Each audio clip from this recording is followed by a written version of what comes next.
Bienvenidos, bienvenidas. Esto es Cebado por Libros, el único noticiero literario del mundo, como siempre decimos. Sin embargo, hoy estamos en otra modalidad. Esta modalidad es grabada. ¿Por qué no lo estoy haciendo en vivo? Porque va a ser muy largo y prefiero concentrarme en lo que vamos a ver. Lo que sí les puedo proponer es y pedir que hagan sus comentarios abajo del video, pónganle me gusta, suscríbanse al canal, todo lo que ustedes ya saben, y ahí se suscriben a la Biblioteca del Sonido y la Furia en SQR. No importa, no va a ser tan importante hoy en el sentido de que no lo voy a pedir tanto, pero lo que va a pasar hoy es que voy a reaccionar, por decirlo de alguna manera, a un video de Tomás Rebord. En realidad es una editorial que hizo, que yo escuché y que me gustó mucho, y ahora subieron bien el video con el recorte y todo, que me dieron unas ganas de discutir y de charlar de eso. Y la cantidad de cosas que hay que siempre charlamos en este stream, que siempre charlamos acá, en este Cebado por Libros, las toca él todas ahí, me parece que son recontra interesantes, y voy a dar mis objeciones, mis planteos sobre lo que dice, agregaré cosas, por eso va a ser largo. Y les pido, por favor, que ustedes pongan sus opiniones abajo del video. Y por otro lado, lo que también les voy a pedir que hagan, ahí está. Les voy a pedir que hagan es que difundan este video. ¿Por qué? Porque necesito hablar con Rebord sobre esto. Necesito hablar con Tomás Rebord sobre esto. Si puede suceder, genial. Si no pasa, no pasa nada. Pero hagamos todo lo posible para que esto se difunda y que llegue a sus oídos y que por lo menos lo vea, lo escuche y me diga, hey, está bueno, no, me parece interesante, o lo que sea. ¿Sí? Necesito charlar de esto con él, porque él tiene el alcance que yo no tengo y tiene ideas que compartimos, ideas en las que estamos en desacuerdo. Por eso me interesa que charlar con él. Luego de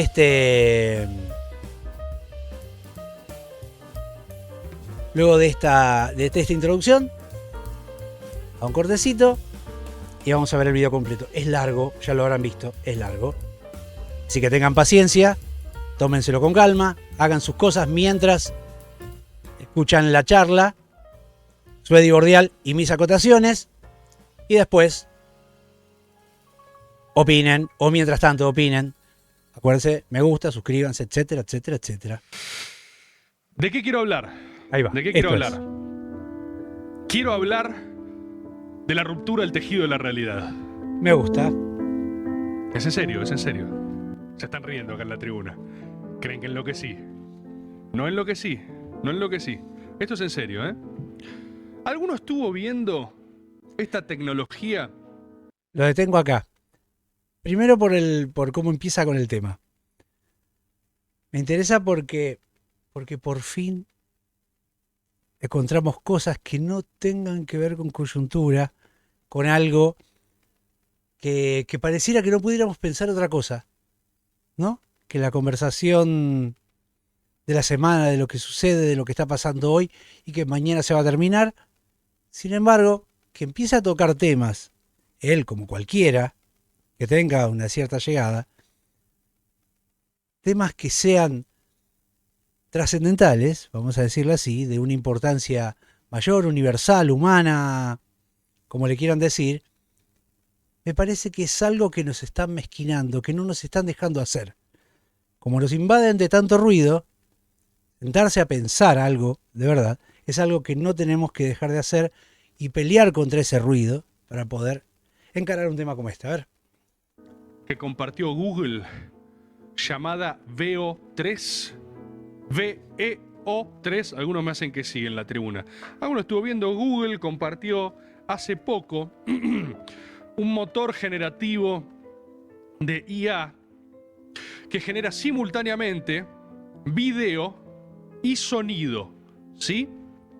No solo genera video y sonido, sino que lo genera a través de los prompts. ¿Qué son los prompts? Ingresos, pequeños ingresos textuales que hace por ahora un humano, ¿sí? Es decir, el humano ingresa un prompt que dice China vestido rojo cantando. Sonido, escuchen esto, Escuchen esto, escuchen esto. Nada de esto es real. Nada de esto pasó. Esta persona no existe. Esta persona no es un ser humano. Este sonido no lo generó ningún instrumento. ¿Sí? Prompt. Veo 3. Un motor nuevo de Google. No sé si lo vieron acá con esto. Si no lo vieron, yo creo que mucha gente no se enteró de esto. Sé que algunos se enteraron, pero mucha gente es la primera vez que vio estos videos. Hay muchos más.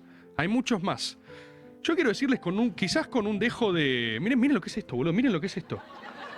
Recrear serie clásica, ¿no? 70, sitcom. Mira qué es esto.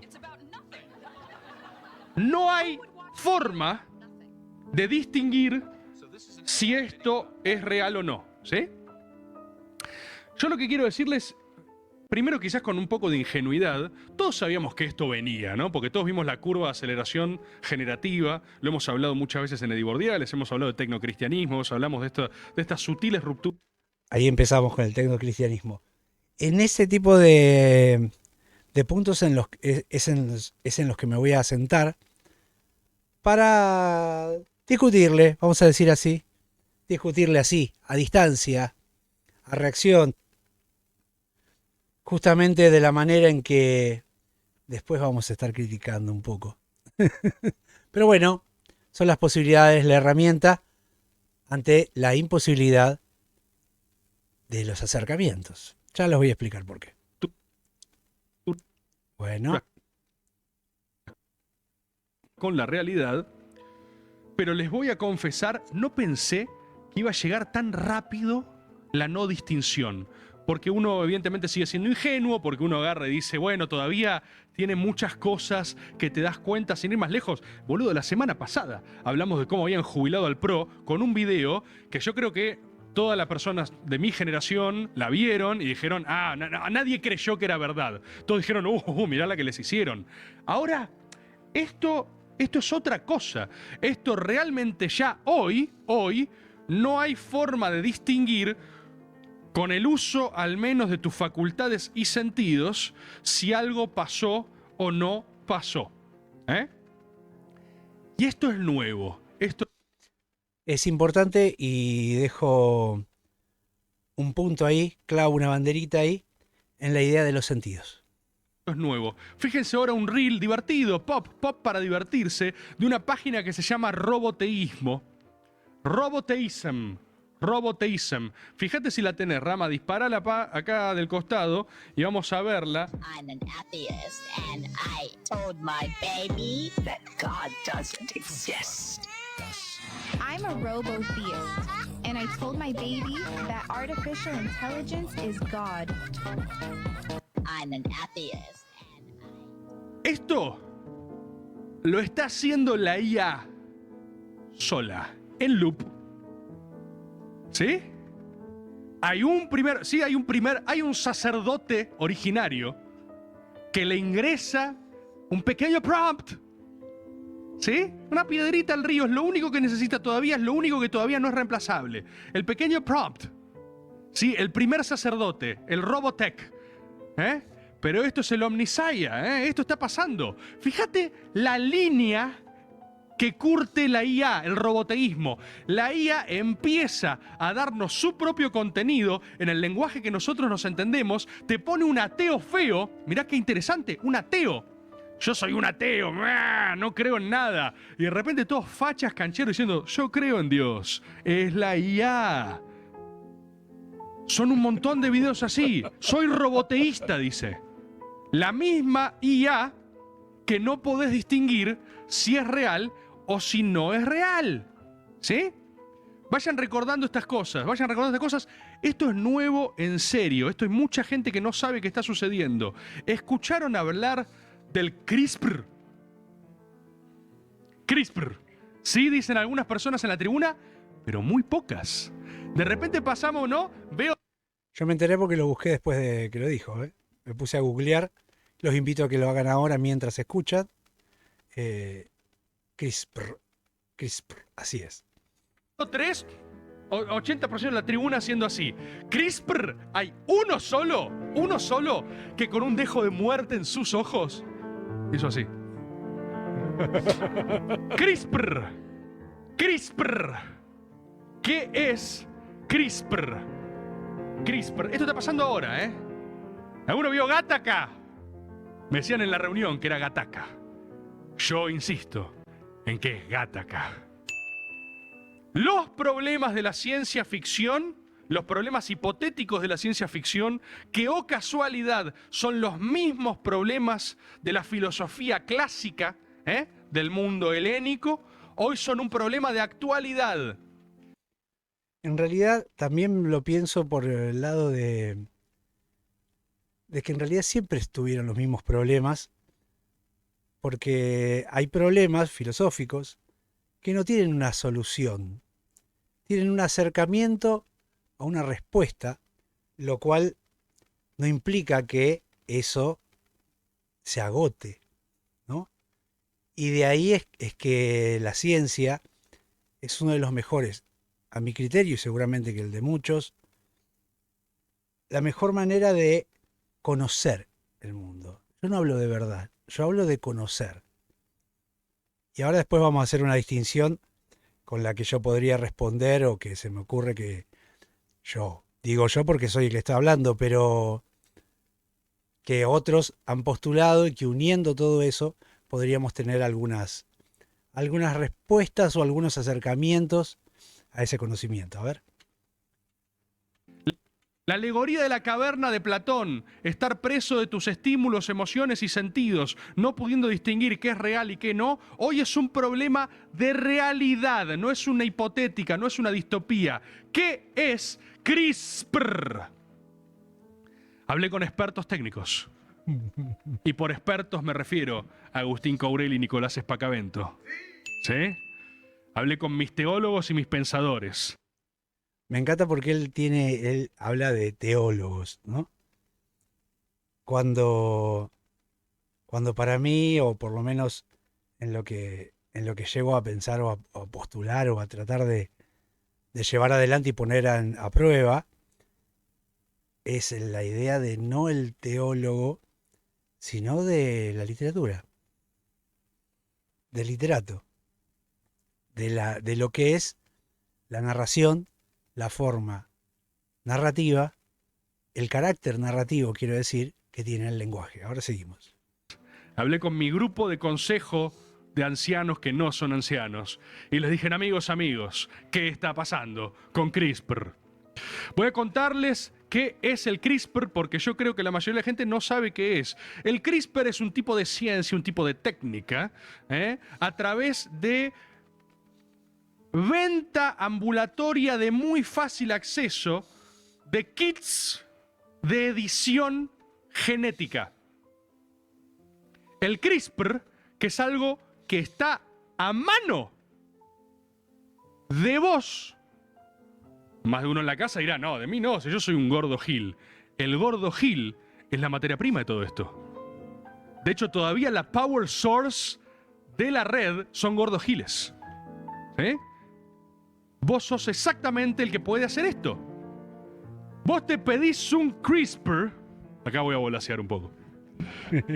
Pero para el viejo que está en la casa y no googlea, le voy a volar la cabeza. Todo esto que digo es chequeado. El CRISPR es una manera de edición genética en la cual uno altera el ADN, alterás y modificás gen humano vivo. ¡Vivo! No solo es que te pedís un Mirko Marley, ¿entienden lo que estoy diciendo? Que ya tenía sus implicancias complejas, ¿sí? Eso no estaba exento de problemas. Ay, me pedí un Mirko Marley, ¿cómo lo quiero? Rubio, ¿sí? No es solo eso. CRISPR es, me pido mi kit genético y yo, Tomás Rebord, me pongo ojos claros. ¿Qué? Me dirán más de uno de ustedes en sus casas. Me van a decir, Rebord está mintiendo. No estoy mintiendo un carajo. Esto ya está pasando. Esto ya está pasando. De hecho, se utilizó, creo que es en Estados Unidos, que hace poco editaron un pibe. ¿Escucharon lo que estoy diciendo? ¿Para qué? Para curarle una enfermedad. De una enfermedad rarísima. Alteraron su genoma y lo curaron de una enfermedad. Esto no significa que construyeron un antídoto. Porque un antídoto es una vacuna. Vos inoculás a alguien, anticuerpo, glóbulo blanco, es otro tipo de ciencia y técnica. Esto es que hay un pibe que tiene una mutación muy específica, una enfermedad rara, y a través del CRISPR lo editaron y lo curaron. Curaron un pibe, editaron un pibe. ¡Esto ya pasó! Con esto estuve el fin de semana, me chupan un huevo las empanadas. ¿Se dan cuenta el nivel de importancia de la temática que está tomando? En detrimento de lo coyuntural, de lo que estamos discutiendo al pedo todos. Esto me hizo acordar a mí mucho a una amiga que tuve porque ya no está, que tenía una enfermedad tan extraña, que parecía que ya no había más. Era una enfermedad que podía suceder un caso en 1.000.000. Esa era la posibilidad que había de esa enfermedad. Y esa enfermedad se la descubrieron mucho después de estarla tratando de otra manera, como si fuera otra enfermedad. Pensaban que era la enfermedad que sospechaban que era, ay, ahora no me sale, ¿cómo se llama la enfermedad que sí era la trataban como si fuera eso, que era un poco más común y tenía los mismos síntomas. El problema era que lo que no tenía esa enfermedad era recaídas. Donde vos la tratabas, esa enfermedad retrocedía. Ahora ya después le voy a encontrar cómo se llamaba esa enfermedad. Sin embargo, las recaídas que mi amiga tenía daban a pensar que había otra cosa que estaba sucediendo. No era la típica enfermedad que suponían que podía tener. La enfermedad se llamaba porfiria. Era una enfermedad que hacía siglos que no había registros de ella. Y la única manera que sabían que podía funcionar, que podían tratarla, era con una vacuna, un medicamento inyectable que solo sabían que se fabricaba en Francia y tenía un protocolo de administración muy, muy específico. Nunca pudieron traer esa vacuna, nunca la pudieron traer al final. Pudieron, digamos, hacer un tratamiento para que pudiera tener una sobrevida más o menos decente, pero no pudo curarse. Creo que fue muy poquito tiempo después de la pandemia, entonces todo estaba muy difícil de traer. Era una vacuna carísima y necesitaba muchas administraciones, y acá en el país no había nadie que supiera hacerlo, que supiera el protocolo, que pudiera manipular esa vacuna, ponele, que era vacuna. No está bien, no es técnico el nombre, no es vacuna específicamente, pero esa medicación tenía todo un protocolo de administración que acá no había nadie en el país que supiera cómo hacerlo. O sea que tenía que venir la vacuna y alguien que supiera manejarla. Y no se pudo entre digamos, la dificultad de traerla, de económica, del precio que tenía. Todo eso no se logró. Así que no pudo salvarse con eso. La porfiria creo que había registros solamente, creo que casi que decían prácticamente en la Edad Media. Había un registro de una enfermedad que suponían que era similar. Pero bueno. Había un pibe y lo editaron. Lo customizaron como un Sims. Y lo curaron. Estados Unidos, USA. ¿Sí? Ahora bien, claro, ¿qué pasa? Editaron un pibe. Pero ¿qué tanto más podés editar ese pibe? Y acá entra Gattaca. ¿Recuerdan la premisa de Gattaca? Básicamente los humanos empiezan a poder editarse. No sé lo que está Empiezan a hablando poder igual, editarse. Por ende, ¿por qué no lo harías? Si vos podés editarte y podés ser la mejor versión de vos mismo, vas a tener un hijo, ¿no lo vas a hacer más feliz? Voy a tunearlo. Que sea más fuerte, más alto, más inteligente. Y, por supuesto, generar un debate en la sociedad civil en la cual hay gente que no quiere editarse. No, somos los naturales. Ahora, ¿qué sucede? Un estado de discriminación natural, incluso laboral, entre los editados y los no editados. Porque la competencia favorece a los editados. Porque los editados son literalmente editados. Son más inteligentes, son más fuertes. Entonces los naturales no pueden competir. Sigue el caso en particular de una familia, donde tienen un primer hijo al natural, los padres se arrepienten y tienen un segundo hijo que dicen, no, editémoslo. Editémoslo.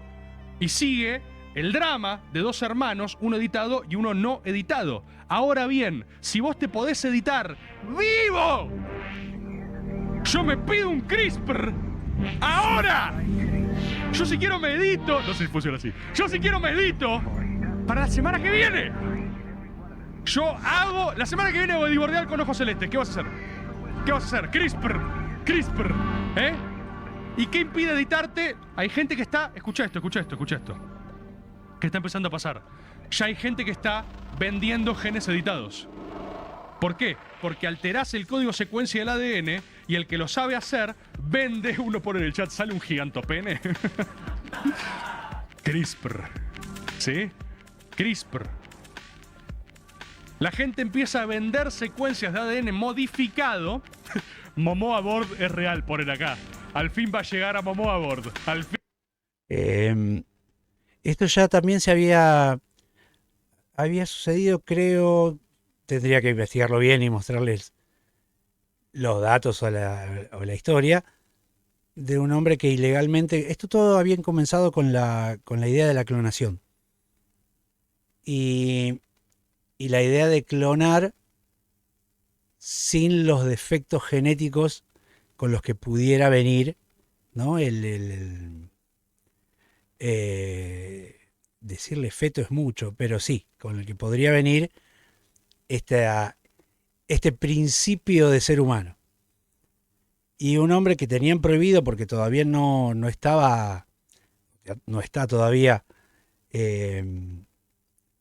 aceptado legalmente o legalizado la idea de la clonación. Este hombre había hecho ese experimento con su hija. Tenía 2 hijas y creo que lo había hecho con una. Y era todo un problema porque él había logrado evitarle una enfermedad genética a partir de la modificación del ADN. Y legalmente, entonces era todo un problema. Porque si bien lo había hecho, todavía estaba ahí. ¿Qué iba a hacer con esa niña modificada? Ahora lo que está planteando acá es que eso se puede hacer después de nacido, no antes. Lo cual también presenta otro tipo de problemas similares, pero más profundos, ¿no? Después de todo este tiempo va a lograrlo. ¿Qué pasa con el CRISPR? Vos agarrás, están vendiendo genes editados para, por ejemplo, tener más músculos, ¿no? Desarrollar enhancement. Todo lo que enseñó la ciencia ficción todo este tiempo. Si vos podés editar una enfermedad, que es lo que hoy podés hacer, el paso siguiente, natural, y a un paso cercano, próximo, alcanzable, no distópico, no 500 años, el año que viene. Quiero más músculos, CRISPR. ¿Cómo va a lidiar la sociedad civil? ¿Cómo va a lidiar la psicología? ¿Cómo va a lidiar el alma? ¿Cómo va a lidiar la comunidad con estas amenazas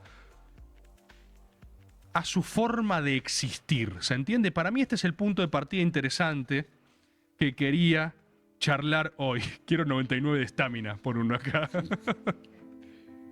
Y es realmente interesante, ¿eh? Es realmente interesante.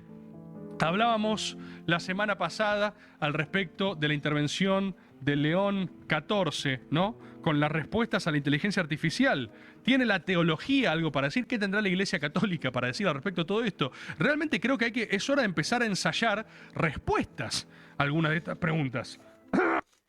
Es interesante porque hay en estos planteos que está haciendo él, hay cosas que se dan por sentadas, que él las está dando por sentadas, como pasa generalmente, como pasa en la mayoría de los planteos filosóficos o en la mayoría de las búsquedas ante estas preguntas filosóficas, científicas.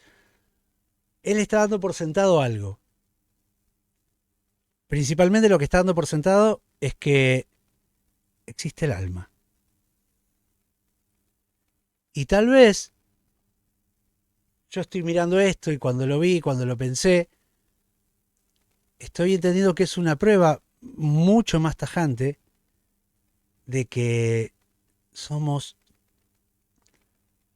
solo materia, solo y únicamente, quiero decir, no solo como apenas o como únicamente desde el punto de vista sencillo, no. Somos materia, que todo lo que nosotros llamamos alma, conciencia, tiene que ver con lo material. Es algo que se discute siempre, que nadie llega a conclusiones, pero que siguen todavía esas discusiones sobre si hay algo exterior al cuerpo que nos forma, que es esencial al individuo y al ser humano, o si eso que nosotros interpretamos como esencial, porque no sabemos qué es, porque lo sentimos y lo percibimos como algo diferente a lo material, si es que eso está, ¿no? Si es una cosa que funciona desde un plano diferente a lo material. Y esto está mostrando una prueba de que es una amenaza ante esa creencia, ante esa forma de interpretar la existencia, que te dice todo lo que vos estás considerando como alma es modificable, es cambiable, es manipulable por ser materia. Opa. ¿Qué sigue, Reborda? A ver.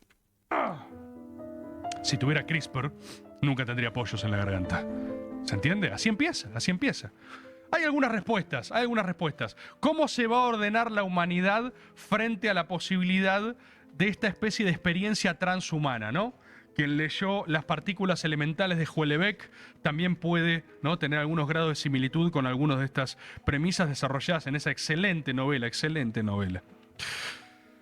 Alguna de las preguntas que me parece que tenemos que hacernos es, primero, ¿cómo se reacciona a esto? ¿No? Elemental. ¿A qué me refiero? ¿Cuál es el lugar de la verdad en una sociedad que ya no puede distinguirla? Es interesante la pregunta. Sí, es muy interesante y ahora después voy a plantear algunas cosas que son opciones en las que yo pienso. A ver. Primera pregunta. ¿Cambia la verdad si uno no puede percibir la verdad? Esto tiene raíz filosófica con la pregunta de si un árbol cae en el bosque y nadie está para escucharlo, si hace ruido, incluso si cae. Hay corrientes filosóficas que asignan el valor de la verdad o la cuantía de la misma a la percepción, ¿no? Particularmente las escuelas más posmodernas. El posmoderno te diría la realidad existe en tanto la percibo. Por ende, si cambian las maneras de percibir, la verdad en su esencia se altera. Por ende, cambia la naturaleza misma de la verdad. Entonces, ¿cuál es el lugar de la verdad en una sociedad que ya no la distingue? Es otra. Imaginémoslo un poco, ¿cómo sería esto? Yo me despierto todos los días a la mañana, ya no puedo valerme de mis sentidos para saber qué es verdadero o qué es falso, por ende cambia la naturaleza de lo verdadero. A partir de ahora lo verdadero es lo que yo sienta verdadero. Bueno, a ver, acá es donde tal vez voy a intervenir más. Primero él está dando por sentado, está bien, porque está planteando una discusión, está planteando la pregunta. Y siempre es interesante cada vez que hay una pregunta, no responder inmediatamente, sino analizar la pregunta. Él está planteando, él y todo lo que viene sobre esa corriente, la idea de la verdad, ¿no? Y yo preguntaría en realidad, ¿por qué crees que existe la verdad en tanto una sola cosa inmóvil, igual a sí misma, que que no es alterada, que no se altera y que de última, en este caso, termina dependiendo de nosotros. Hay una diferenciación que me parece interesante para esto, que podríamos pensarlo así. Hay dos elementos en esta idea. Una es la realidad y otra es lo real. La realidad, ya lo habíamos hablado, creo esto antes, la realidad es lo que nosotros construimos, es la narración que nosotros construimos a partir de lo que interpretan nuestro cerebro junto a los sentidos y clasifica, y este mismo clasifica, diferencia y adocena y pone en grupos y compara usando el lenguaje. No la lengua, el lenguaje. El lenguaje como sistema, ¿sí? Como sistema de signos, símbolos, íconos que describen una idea, algo. ¿Sí? Eso es el lenguaje, la forma en la que articulamos nuestro pensamiento. Después está la lengua. La lengua es el resultado de ese lenguaje junto con factores geográficos, sociales, psicológicos y, ¿qué más? Y temporales. ¿Sí? Por lo tanto, por ejemplo, usamos una lengua para comunicarnos dentro de una comunidad más o menos unida por algo, ¿no? Los que hablamos en español o castellano tenemos una unión histórica, política, social que nos agrupa. Y para comunicarnos se crea, se arma, ¿sí? No tan conscientemente, sino un poco con el paso de la historia, se crea una lengua común con la que esa sociedad, esa comunidad, pueda entenderse, pueda comunicarse y pueda también, además, no solamente comunicarse, sino pensarse. ¿Sí? El lenguaje es en realidad también ese sistema de sintagma y paradigma que ordena las cosas con un principio, con un desarrollo y con un final. ¿Sí? Que es la forma en la que nosotros también percibimos e interpretamos el tiempo. La idea de la causa-consecuencia, la idea de una cosa que sigue a la otra, ¿sí? Eso también es parte del carácter narrativo del lenguaje. El lenguaje como sistema, ¿sí? Por eso las palabras, los sonidos, las palabras escritas también, tienen una forma primero sintagmática, porque tienen un orden, se empieza de acá y se termina acá. Por ejemplo, portón no puede tener las letras, por decirlo sencillo, desordenadas y decir portón. Tiene que, su significado, su materialidad se logra a partir del orden en que están puestos y colocados vamos a decirle las letras, son los fonemas, pero vamos a decirle las letras. Y después está el orden paradigmático, que es, digamos, las opciones de elementos de la misma clase. ¿Sí? Por ejemplo, si tengo portón, ¿no? Portón, en la P y en la O también podemos elegir dentro del paradigma, por ejemplo, otra opción que sea K. CA, cartón. Son elementos de la misma especie que los podemos intercambiar y formar otro sonido, otra palabra, con otro significado, con otra idea.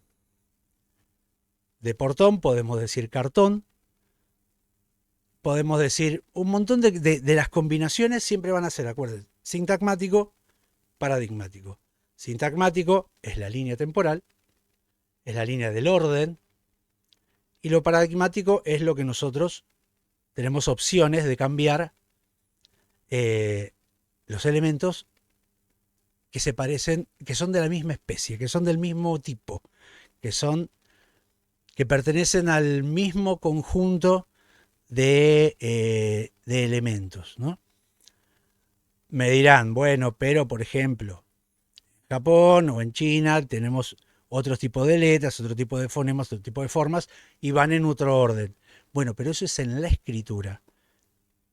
Pero en la lengua, vos no podés pronunciar dos sonidos a la vez. ¿Se entiende? Cuando el japonés, cuando el chino, cuando todo el que pueda escribir de forma vertical, pronuncia esas palabras, las pronuncia en un orden sintagmático. No importa cómo los dispongas en la hoja, ¿sí? Vos lo haces en un orden sintagmático porque vos no podés, por una cuestión humana y física, de que no podés hacer dos sonidos al mismo tiempo, o en tiempos, no sé, que vayan pegados uno con otro.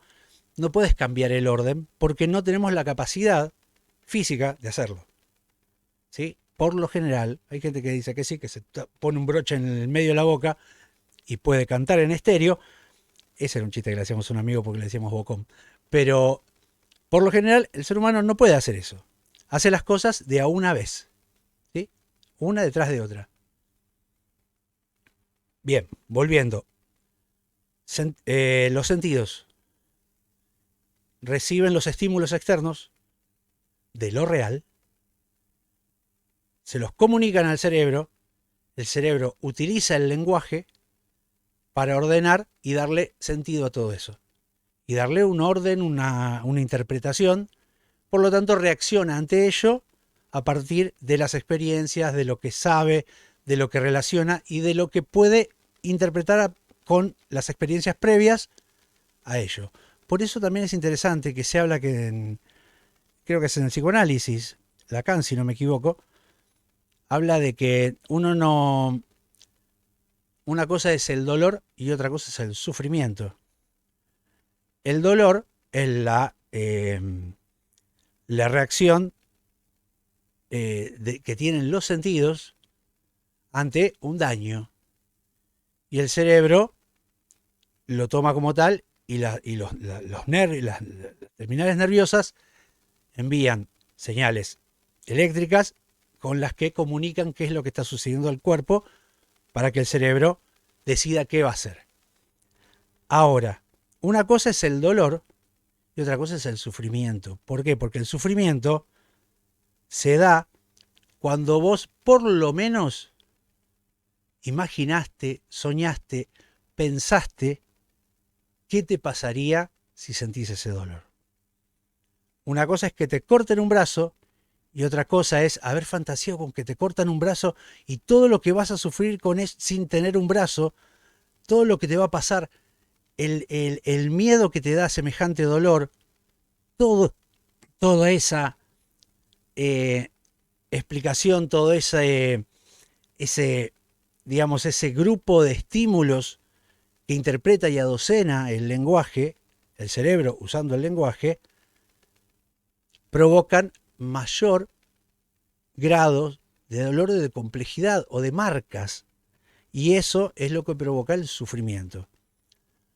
De ahí es que si a uno lo pinchan con un clavo en la mano y está esperando eso y no le da miedo, sabe cómo manejarlo, es eso, listo, no pasa más que el dolor consecutivo a eso, ¿no? El dolor resultante de eso. Pero si vos no lo esperás, sentís el pinchazo, te sorprende, el cerebro no sabe qué es lo que sucedió, empieza a relacionar ese tipo de dolor con otros dolores que ya tuvo y empieza el miedo. Larga adrenalina, ¿no? Empieza a provocar reacciones en el cuerpo para que vos te protejas de algo que del todo todavía no comprende. Pero con el lenguaje fue relacionando y haciendo cadenas para saber qué es lo que pasa. Eso es la realidad.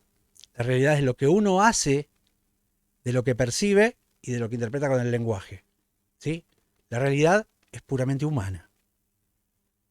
¿Por qué? Porque no sabemos qué hacen los animales con ello.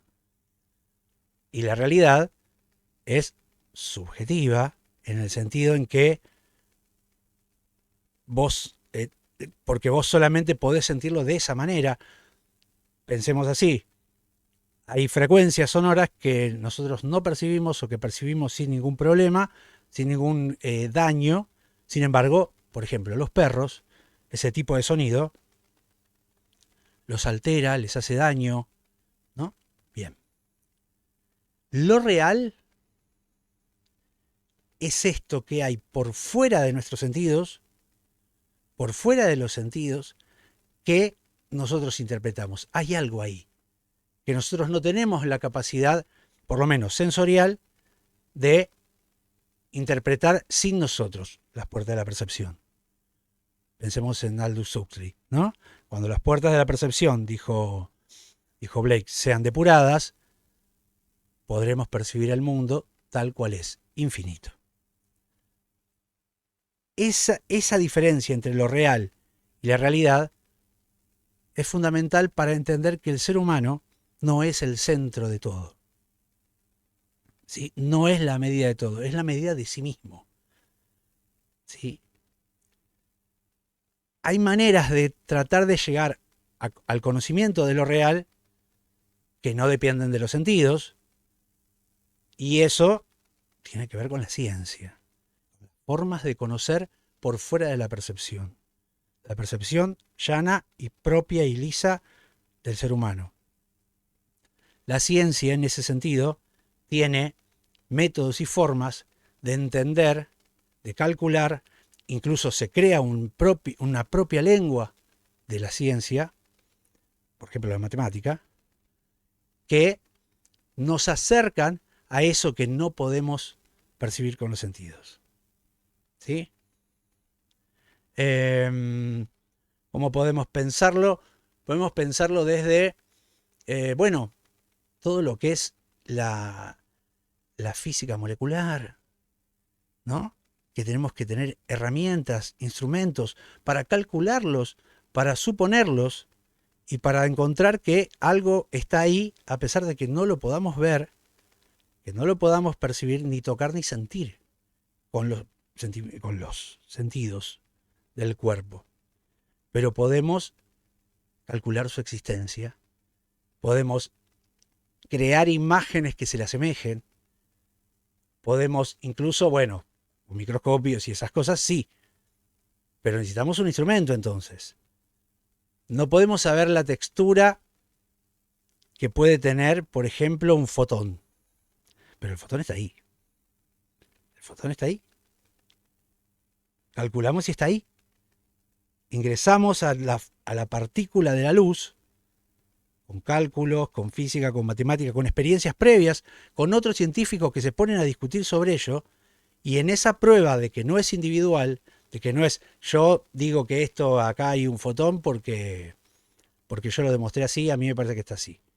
Bueno, para que eso sirva como conocimiento de lo real, tiene que venir otros y hacer otras pruebas sobre ello y demostrar lo mismo. Cuando toda la sociedad científica, la comunidad científica, está de acuerdo y comprueba que lo que vos dijiste, que lo que vos demostraste o lo que vos descubriste es realmente así, y para llegar a eso se pone, todos te ponen cara de perro, tratan de todos tirarlo abajo.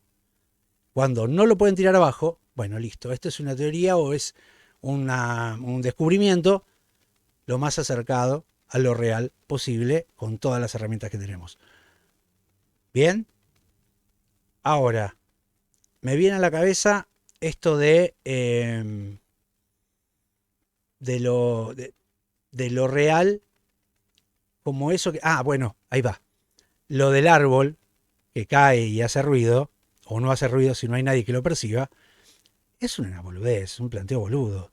Siempre va a hacer ruido porque está demostrado que cada vez que cae expande el ruido,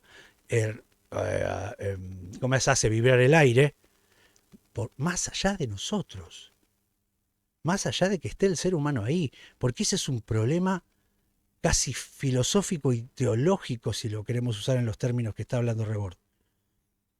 ¿Por qué? Porque creer que las cosas solamente están por nosotros y para nosotros es un pensamiento del Génesis.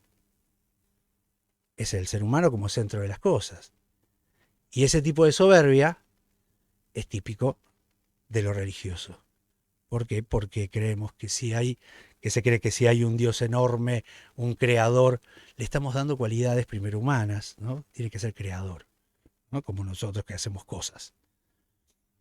Además de eso, creemos que ese ser terriblemente poderoso, terriblemente omnisciente, omnipresente, esa verdad se preocupa por nosotros, por cada uno de nosotros, nos hace individuales y decimos, ay, yo que no, ay, vos en serio te estás preocupando. Creemos que somos demasiado especiales. Parece que necesitamos eso, yo no estoy diciendo que no. Necesitamos sentirnos especiales porque la crueldad de la sociedad que creamos nos hace, bueno, tirar abajo. Entonces la religión provoca esto, te hace entender o te hace pensar, te hace narrar que sos realmente importante. Tal vez, y yo creo que es cierto, pero no por las mismas razones. No por las mismas razones. Después vamos a seguir con eso. Perdón, Rebord, dale, a ver. Yo me despierto, escroleo las noticias. Ah, mirá, estalló una guerra entre Taiwán y China. Milei se cogió un chancho y Trump en realidad es mujer. Y tengo videos. Tengo los genitales femeninos de Donald Trump en primer plano. Ya no puedes distinguir nada, ¿sí? Eso es una fuente de información. Lo que decía, bueno, ¿cómo me informo? Primera posibilidad, la verdad altera su propia naturaleza, la verdad ya no es tal. Ofrezco otra forma de pensar sobre la verdad. La verdad existe. Lo que pasa es que la verdad es categorial. A veces tenemos categorías para ella, a veces no. ¿Qué quiero decir con esto? La verdad depende de la categoría en la que la estés usando, del elemento que estés, del contexto en el que pongas el mismo elemento. Ejemplo, el agua es H2O, ¿no? Es la fórmula química del agua, que es lo que constituye el agua, que es lo que hace el agua. Y eso es una verdad química. 2 más 2 es 4, esa es una verdad matemática. Ahora, el agua en, por ejemplo, Turner y sus cuadros terribles en los que hay barcos que se están hundiendo frente a una tormenta, el agua no es H2O en la obra de Turner. El agua es un símbolo de otra cosa, es una forma de otra cosa, ¿sí? La luna, clásico elemento de la poesía, en poesía la luna no es el satélite de la Tierra compuesto de piedra con todos los componentes químicos que podemos decirle. No. La luna es un elemento poético que tiene ciertas características. Mucho tiempo se creyó o se usaba la metáfora de la poesía como una mariposa. Bueno, una mariposa es un insecto con sus características, con su descripción, con todo lo que pudimos descubrir y conocer de una mariposa dentro de la biología. Eso es una verdad biológica. Ahora, en la poesía, la mariposa representa el poema. Y eso es una verdad poética. ¿Sí? Por eso digo que la verdad existe, sin embargo, es categorial. Depende de la categoría. ¿Sí? No se puede negar un montón de cosas. Que la Tierra sea redonda, esa es una verdad biológica, geográfica, astronómica. Bueno, esa es una verdad astronómica. Ahora, si empezamos a hacer un cuento sobre la Tierra plana, esa idea será una verdad narrativa, una verdad literaria, ¿sí? Incluso las conspiraciones, cuando se plantean estas cosas, se plantean dentro de una verdad narrativa y literaria, porque hacen una literatura, igual que las religiones, una literatura a la que le sacan su estatus de ficción. Los libros sagrados son literatura a la que se le quitó el estatus de ficción, entonces no las comprendemos como ficciones, las comprendemos como si eso fuera operativo en nuestra vida, de manera tajante, de manera literal. Bueno, que siga Rebot. Después de que él discuta, ¿se entienden con lo que quiero decir también con esto de que cuando se hacen preguntas, es bueno analizar la misma pregunta antes de responder, porque él está tomando por dado, por presupuesto, que hay una verdad. ¿Qué te diría una escuela clásica? ¿Qué te diría una escuela, vamos, una rama aristotélica de la verdad? La verdad no cambia, te diría. La verdad no se puede ver alterada por la percepción porque la realidad es una, incluso a pesar de lo sinuoso o del engaño. Ahí estamos, ¿vieron? Lo que digo, la verdad no es una. La verdad son muchas y son categoriales, ¿sí? Hay rangos de la verdad y hay formas de la verdad que no tienen que ver con nuestra percepción, tienen que ver con la categoría a la que pertenezcan. Entonces cambiaría la naturaleza de la percepción, más no de la verdad, ¿sí? Desde esta posición filosófica, la verdad es inmutable, se trasciende a sí misma, excede la percepción. La verdad también es Dios. Hay bien, hay mal, hay Dios, hay verdad. Eso se acuerdan que lo charlamos con Martín Cohen sobre el final de la charla, en el último video que hicimos de Cebado por Libro con él. Él decía, la verdad, no se puede hablar de ateísmo pensando en la verdad. La verdad como cosa única que es, la verdad, siempre en última instancia, pensada así, como la verdad, como lo único, es una categoría de Dios, es una forma de pensar en Dios. Por ende, lo que se ha dificultado es el camino de la percepción. Hay teología para esto también, ¿eh? Hay teología para esto también. La teología del discernimiento, ¿sí? El uso profundo de la reflexión, el rezo y la meditación, en el caso que corresponda, para distinguir el infierno entre lo que no es infierno, ¿sí? Es decir, no han cambiado los problemas naturales del hombre, sino que han cambiado los mecanismos para percibirlos, pero no se altera la verdad. No son mecanismos naturales. Desde el punto de vista de inevitables, desde el punto de vista de lo inherente. Lo que sucede es que cambia la narración que hacemos de ello. ¿Sí? Si mantenemos la narración de esta escuela filosófica de que habla Rebord, donde hay algo que es inmutable, no tiene que ver con lo real, ¿eh? No es como lo que dije anteriormente sobre la realidad y lo real. Lo real no es la verdad. Lo real es lo que existe por fuera de nosotros. No hay verdad como tal, como única cosa. Lo real es eso con lo que nosotros convivimos y percibimos de una manera y construimos nuestra realidad. Lo real es otra cosa. Es eso que existe por fuera de nosotros. No es la verdad por fuera, no es trascendente, porque hablar de trascendencia es hablar de una forma de pensar la existencia desde el punto de vista humano y solamente humano. ¿Sí? La trascendencia no es tal, no hay trascendencia. Hay existencia, hay transformación, hay existencia.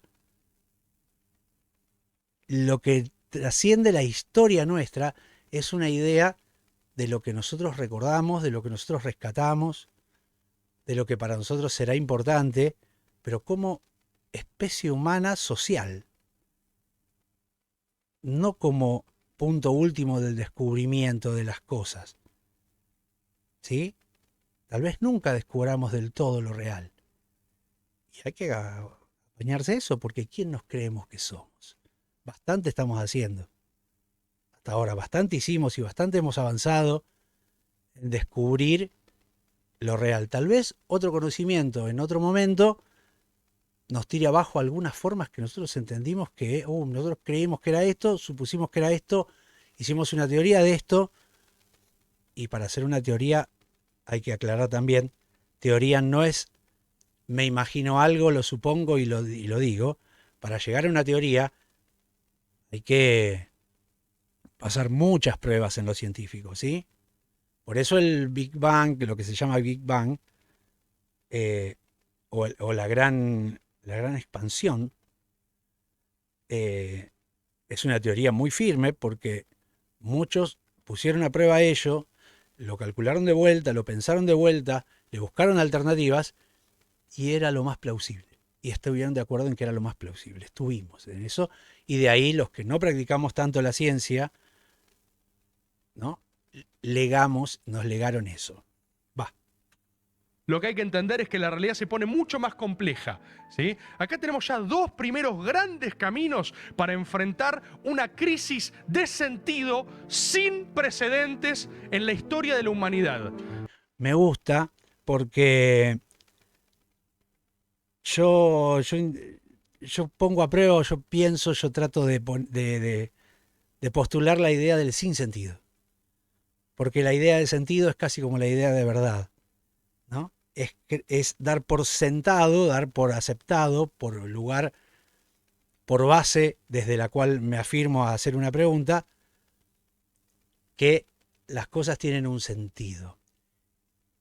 Y la idea de sentido está muy arraigada al mecanismo narrativo del lenguaje. El lenguaje tiene esa característica narrativa en la cual asigna una narrativa que tiene que ver, ¿qué quiero decir cuando digo narrativa? Narrativa quiero decir con eventos y sucesos que van desde un punto hasta otro, teniendo cierta dinámica en el medio, ¿no?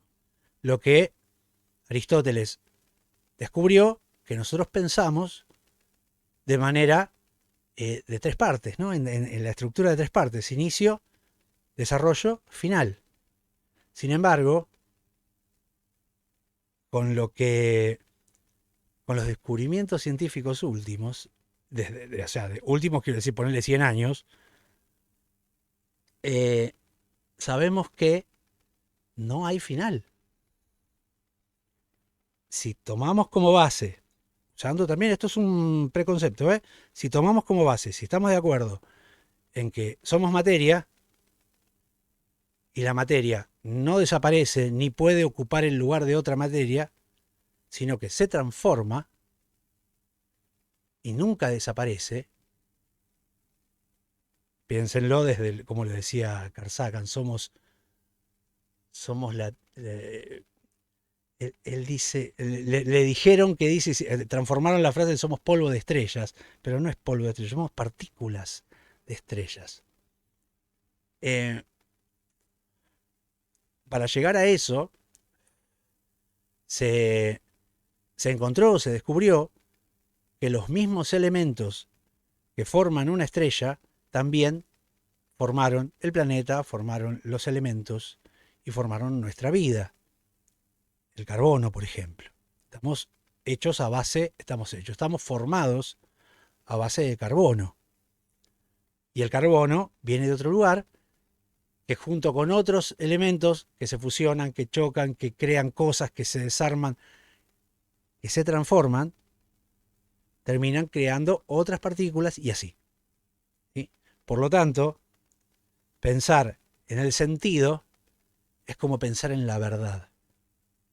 No hay un sentido desde el punto de vista, porque el sentido es algo que nosotros creemos y hacemos para vivir. Nosotros tenemos que hacer esa idea del sentido, porque es nuestra forma de interpretar, de crear la realidad, nuestra forma de poder seguir adelante con la vida, porque le damos esa lógica, esa forma de esto pasa por esto, después logra aquello, después se hace aquello, hasta que llega a un final y se termina.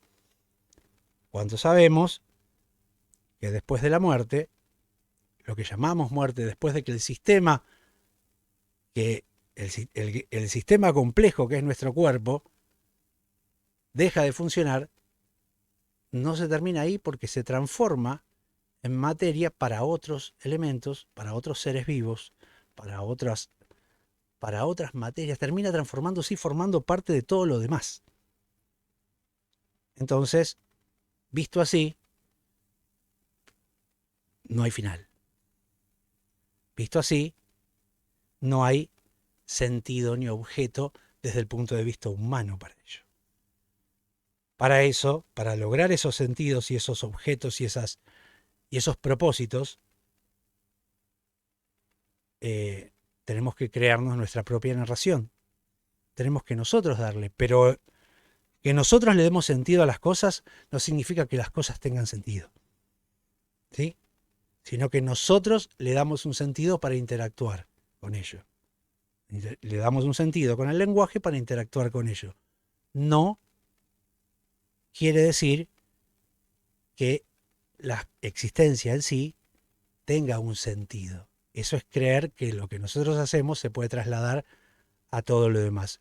Tal vez algunas cosas, pero lo más probable es que no todo, ¿sí? Si pensamos en el lugar que ocupamos en la existencia, en el universo, y la verdad que creer que el universo tiene un sentido solo porque nosotros, esas cositas que estamos acá, en un espacio de tiempo tan minúsculo en comparación con el universo, con los años del universo, con el tiempo del universo, es tal vez bastante soberbio. Una crisis de la percepción como no se ha habido visto jamás en nosotros como especie. ¿Entiendes lo que estoy diciendo? Estoy diciendo eso está desde bien, que eso ustedes sí. están vivos. Estoy diciendo desde que el hombre es hombre, que esto no pasa. Eso sí, es la crisis del sentido porque se nos escapa, se ha confundido todo, y en eso sí estoy de acuerdo, pero tiene que ver con la realidad, no con lo real, ¿eh? Esa es la diferencia que yo podría hacer acá, con nuestra manera de crear la realidad, nuestra manera de crear esa narración, de armar esa narración a la que llamamos realidad. Que vos ves lo que ves. No, pero Rebord, hay engaño, hay artificio. Estos son medidas de lo mismo. Bueno, es una medida muy radical de lo mismo, si pensás eso. Sí. Pienso también, la gente que dice, ay, está de moda el cristianismo. ¿Cómo no va a estar de moda? Pongámosle la búsqueda elemental de lo que es verdadero en una realidad así de sinuosa. ¿Sí? ¿Cómo? Que no es otra cosa que una pregunta por la trascendencia en sí misma. Bien, paro acá también. Bueno, pobre, no le estoy dejando terminar esto, va a ser largo. Lo que sucede, creo yo, con eso, es que sí, es verdad que hay una búsqueda de ese sentido, porque la realidad es muy compleja, realmente es muy compleja. Y si alguien quiere vivir sin hacerse tanto problema, va a buscar un sentido. Y obviamente el pensamiento mágico, entiéndase, todo pensamiento religioso, todo pensamiento sobrenatural que vaya por fuera de lo natural, que vaya por fuera de lo material, o que vaya por fuera de, no vamos a decir por fuera de lo material porque ahí también hay un problema, pero que vaya por fuera de lo que sabemos, de lo que deberíamos saber. Pero hay un tema, ahí está un problema, creo yo, que es más fácil recaer en una narración binaria, sencilla, clara, que da respuestas, como la religión, que empezar a preguntarte estas cosas y decir, bueno, a ver, y si no hay sentido como yo creo que debería haber, ¿qué hacemos con eso? Bueno, ¿cómo hago con eso? Bueno, vamos a ir para adelante de otra manera. Bueno, en vez de tomarlo como algo trágico, como algo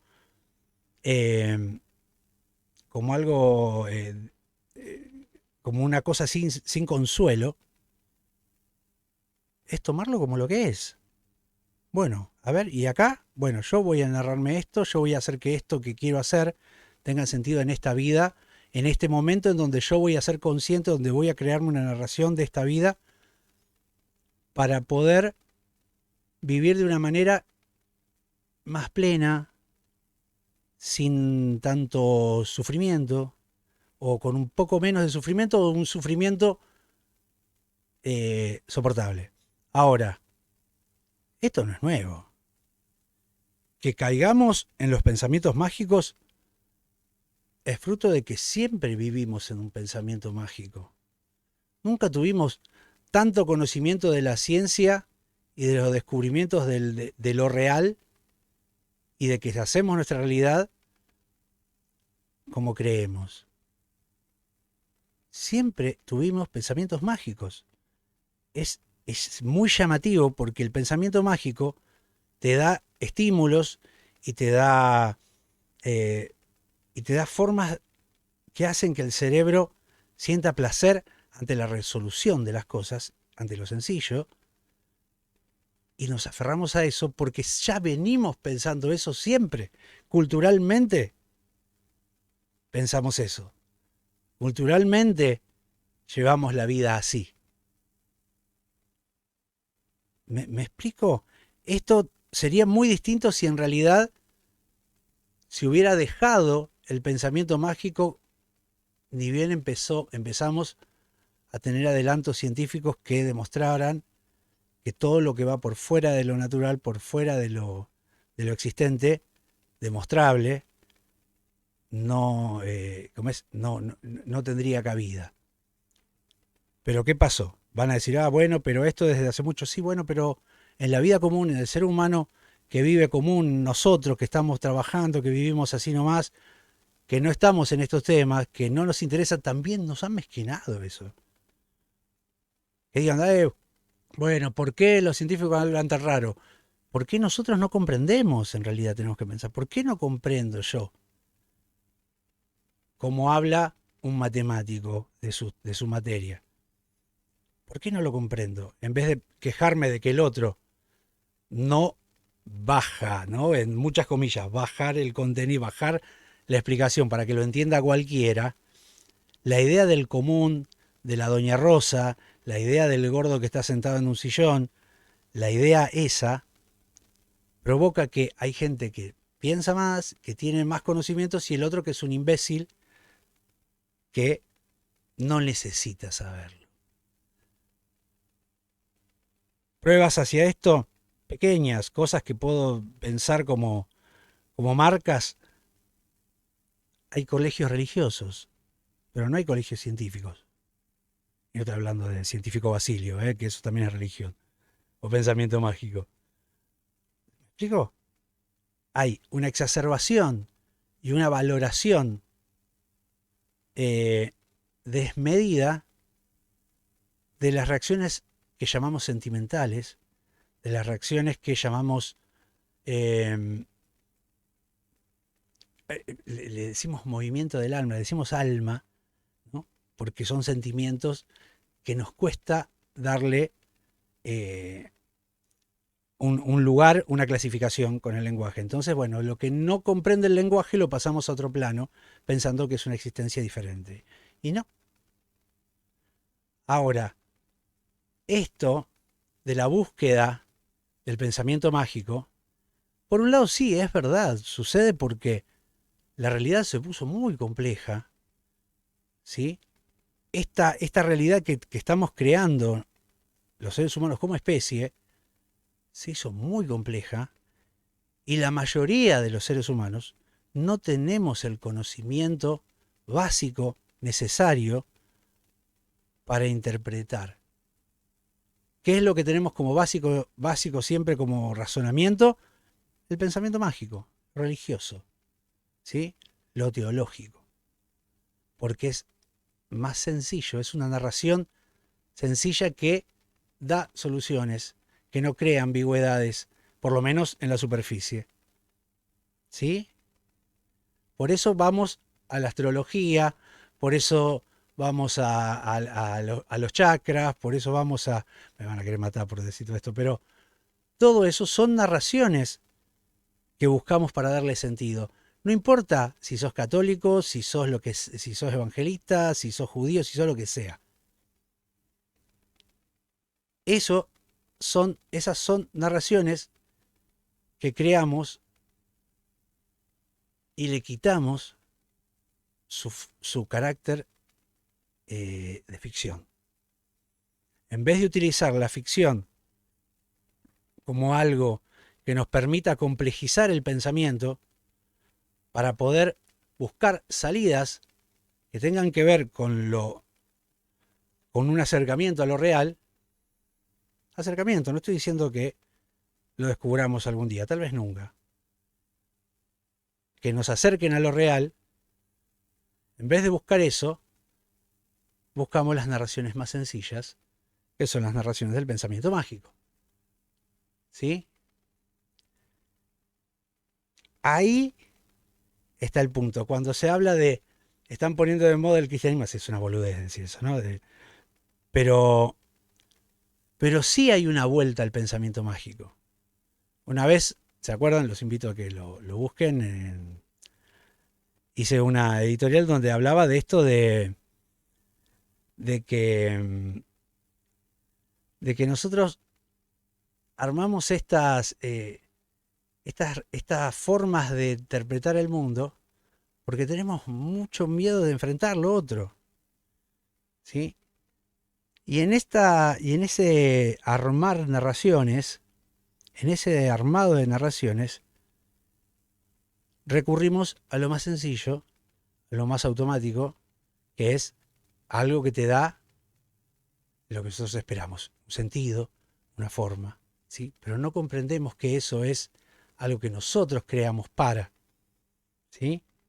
Si tuviéramos la conciencia de que todo lo que es, por ejemplo, el cristianismo, todo eso lo creamos para interpretar algo, para darnos condiciones sociales, para darnos formas de interpretar el mundo, formas de accionar en comunidad,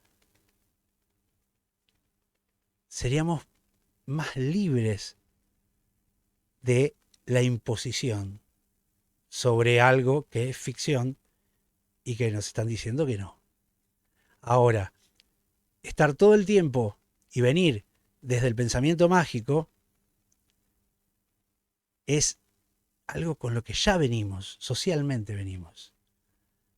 Entonces, el que sale de eso, el que busca la respuesta, ¿no? del conocimiento, le voy a decir del ateísmo, vamos a decirlo del ateísmo para no sacarle el culo a la jeringa. E incluso decir ateísmo está mal visto. ¿Se acuerdan que hemos hablado de esto? Decir ateísmo está mal visto. La palabra ateísmo es una palabra negativa. Es el que no tiene Dios. Y ha sido perseguido siempre. Y el que no se ajusta al pensamiento mágico dominante de su sociedad es mal visto. Por decir algo mínimo. Entonces hay una carga negativa ante eso. Entonces, por lo tanto, si llegamos a un ateísmo medio sin mucha justificación, simplemente por nuestras sospechas, simplemente por el contacto con la realidad que va sucediendo, por la información que tenemos, llegamos a un ateísmo más o menos así, medio endeble, sin mucha justificación, pero con un poco de lógica. Cuando estamos en una realidad muy difícil, muy compleja, muy descorazonadora, muy cruel, desde el punto de vista por lo menos interpretativo, desde el punto de vista ontológico, si quieren. Claro, vamos a decir, bueno, pará. ¿Y qué pasó con esto de tener sentido? ¿Por qué todo esto es tan raro? Y me va a ser más fácil pensar que una constelación determina mi carácter y no un conjunto de complejos biológicos, de biología, de sociología, geográfico, de interacción con otros, social, sobre todo, que eso no me está determinando nada, ¿no? Que prefiero no pensar que eso me determina porque es demasiado complejo para entender o demasiado complejo para indagar, y es más fácil pensar que, bueno, porque nací en tal época, más o menos, todos tenemos el mismo carácter. ¿Sí? Siga, Rebot, perdón. Quien interprete correctamente esta época, que quizás es la época más confusa de la historia de la humanidad, desde que existe como especie, se va a llevar la gloria eterna. Va a quedar inscripto en los anales de la historia, como lo estuvo Santo Tomás en su momento, frente al avance de la amenaza positivista que tenían para ese entonces. Hay una amenaza de otras características, hay una amenaza de la inteligencia artificial, del roboteísmo, como la misma IA nos está anunciando, el omnisía. Voy a otra cita. ¿Cómo no va a haber búsqueda de respuestas en la trascendencia más clásica, en lo más antiguo para enfrentar este presente? Es de hecho lo más saludable que puede hacer un pibe hoy. Intentar interpretar por qué está vivo en un mundo que ya no logra percibir sin engaño. Sí, está bien entender eso, pero lo que está mal es que nunca terminamos cayendo en el conocimiento científico. Realmente comprender lo maravilloso que es cómo llegamos a estar vivos y lo terriblemente azaroso y único que somos frente a otras cosas, eso creo que le quitamos desde siempre, esto no es desde ahora, esto es desde siempre, le quitamos belleza al conocimiento. Desde siempre le quitamos belleza al conocimiento. Creemos que es más bello una parábola bíblica que cómo funciona nuestro aparato fonador, cómo es que los músculos ayudan a las venas a circular la sangre, cómo es que la conjunción, hay una cuestión, creo que lo dicen los arqueólogos, si vos tiraras los dados otra vez, digamos, los dados con todos los elementos que crearon la vida, los mezclaras de vuelta, volvieras al principio y los volvieras a tirar, nada hubiera sido igual. Las combinaciones hubieran sido distintas. Y eso es fascinante. Nosotros somos como somos por una posibilidad infinitamente imposible, por una cuestión casi, por un azar que nos vuelve tan únicos. No hubiéramos podido ser de otra manera si volviéramos a empezar. ¿Se dan cuenta? Eso es increíble. Pero en vez de verlo así, terminamos creyendo que más lindo es pensar en una ficción, una narrativa, que en algún momento siempre nos va a apresar y nos va a dejar en un complejo de inferioridad, de un complejo de culpa innecesaria, ¿no? En una cuestión fuera de lo real, fuera de lo inteligente, fuera de lo pensado. Nos va a dejar en ese lugar de la brutalidad o de la torpeza, no sé si torpeza, más que nada, de la ignorancia. Y que nos regocijemos en esa ignorancia porque lo demás es muy difícil. Y que nos han criado, y esta época que aborrece lo difícil y el conflicto, obviamente vamos por lo religioso. Pensar esto de lo real y la realidad no va. Sigamos, porque si no, no terminamos más. ¿Qué queda? ¿Qué queda? Es interesante pensar qué queda. No lo subestimen. Pensemos ahora, como me gusta hacer siempre, en la ficción. La ficción no es otra manera también de procesar nuestra realidad, de procesar lo que nos pasa, de atravesar nuestros problemas existenciales por épocas. ¿Qué? Por eso quiero verlo a esto con Rebot, por eso me gustaría hablarlo con él. Porque él tiene un concepto, no porque sea único en tenerlo, pero sí hay algo que él, en el fondo sí es escritor. Entonces entiende lo ficcional y lo valora de un lugar casi de adoración. Él dice que lo considera casi algo sagrado, ¿no? Lo sagrado como narrativa de algo a adorar, ¿no? De algo por fuera y a la vez superior, ¿no? Es interesante, es interesante. Tal vez las palabras se las apropió mucho la religión, ¿no? Pero podemos pensar en esto de lo sagrado como algo que vamos a respetar hasta el final, como algo que nos supera, como puede ser lo social. El individuo no es más que la comunidad. Entonces, y a la vez la comunidad no puede sin el individuo. ¿Sí? Y en ese interjuego podemos considerar que lo sagrado, para nosotros, como interpretación de nuestra existencia, con la interpretación y la narración que vamos a crearnos para eso, entender la vida como sagrado, puede funcionar si somos conscientes de que es una narración y que elegimos decirlo así. Sagrado sigue siendo muy fuerte, pero bueno, vamos a ver. Está de moda hoy por hoy. El fin de semana estuve jugando al Doom. ¿Qué es el Doom? Dark Ages, Videojuego, sino ¿no? otra manera de fe tecnificada. ¿Por qué? ¿Por qué los pibes de 15 años quieren frenéticamente encerrarse, hacer un Slayer de demonios? Warhammer 40K, que venimos hablándolo hace un tiempo, viene desarrollándose a fuego lento hace un tiempo. Ahora, a donde mires, hay Warhammer. Si no lo consumís directamente, lo consumís a través de edits ultra tuneados del Papa Francisco. ¿Se acuerdan esos? Todo eso es Warhammer. Fe tecnificada. Cruzadas espaciales. Con un dios tecnificado, el Omnisía, que también existe, del cual necesitas como alianza, pero sospechás terriblemente. ¿Y contra qué luchás? Contra el caos. ¿Les suena?